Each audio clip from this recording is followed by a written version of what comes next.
cahaya. Cahaya sendiri merupakan bagian dari gelombang elektromagnetik yang memungkinkan kita melihat benda dan keindahan alam. Tujuan dari praktikum ini yang pertama menjelaskan sifat-sifat cahaya, kedua menjelaskan sifat-sifat bayangan yang dihasilkan oleh cermin, yang ketiga menjelaskan sifat-sifat bayangan yang dihasilkan oleh lensa, yang keempat memantulkan fokus cermin cekung, dan yang kelima menentukan fokus lensa cembung.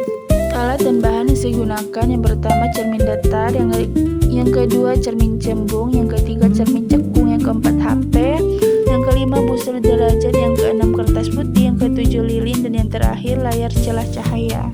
Percobaan pertama yaitu pemantulan cahaya pada cermin datar. Susunlah lampu senter dan celah cahaya di depan cermin datar, kemudian nyalakan lampu senter dan amati datangnya berkas cahaya pada saat sebelum dan sesudah mengenai cermin datar, dan gambarkanlah jalannya berkas sinar tersebut hingga tampak sudut datang dan pantulannya. Kemudian ukurlah besar sudut datang dan sudut pantulannya menggunakan busur derajat. Yang dihasilkan adalah 30 derajat. Jadi dapat disimpulkan sudut datang sama dengan sudut pantulan sesuai dengan hukum pemantulan.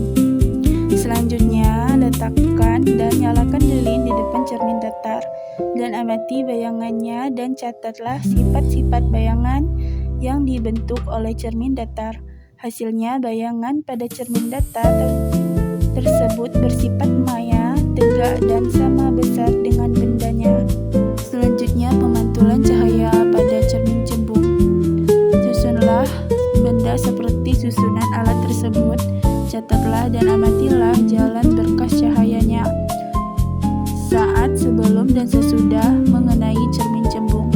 Gambarkanlah dan catatlah sifat-sifat bayangan yang dibentuk oleh cermin cembung. Hasil menunjukkan cermin cembung memantulkan sinar cahaya menyebar atau divergen, yang bayangan terbentuk bersifat maya, tegak, dan diperkecil. Selanjutnya, pemantulan cahaya pada cermin cekung. Pertama, susunlah alat seperti susunan alat berikut. Kemudian nyalakan lilin dan amatilah jalannya berkas cahaya sebelum dan sesudah mengenai cermin cekung, dan catatlah sifat-sifat bayangan yang dibentuk oleh cermin cekung tersebut. Aturlah jarak benda dan letak layar agar cahaya pada layar tersebut membentuk bayangan yang jelas dan tajam. Ukur jarak benda dan jarak bayangan. Hasil menunjukkan bayangan tersebut nyata pada layar bersifat nyata dan terbalik. Kemudian geser benda menjauh cermin cekung. Amatilah pada jarak tertentu bayangan berada menghilang maupun jarak benda dari cermin cekung, dan ukurlah jarak bayangan yang dihasilkan. Pada jarak benda 15 cm, jarak bayangan 4 cm. Jarak benda 20 cm, jarak bayangan 3 cm. Pada jarak benda 25 cm, jarak bayangan 2 cm.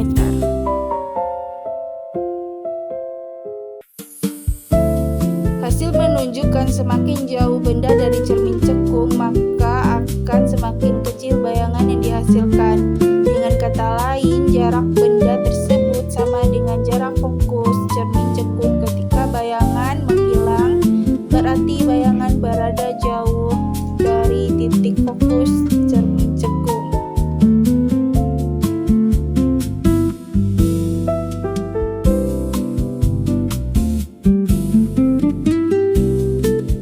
Percobaan pembiasaan cahaya dan jarak kaca. Pembiasaan cahaya saat cahaya melewati dua medium yang berbeda, misalnya dari udara ke kaca.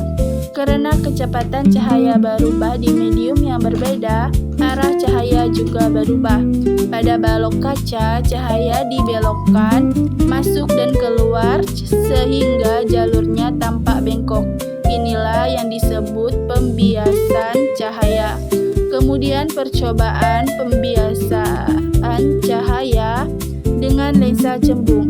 Lensa cembung membiaskan cahaya sehingga sinar sejajar dibiaskan dan berkumpul di satu titik fokus jika benda diletakkan di dekat lensa bayangan yang terbentuk bersifat maya, tegak, dan diperbesar. Inilah sebabnya lensa cembung digunakan pada alat optik.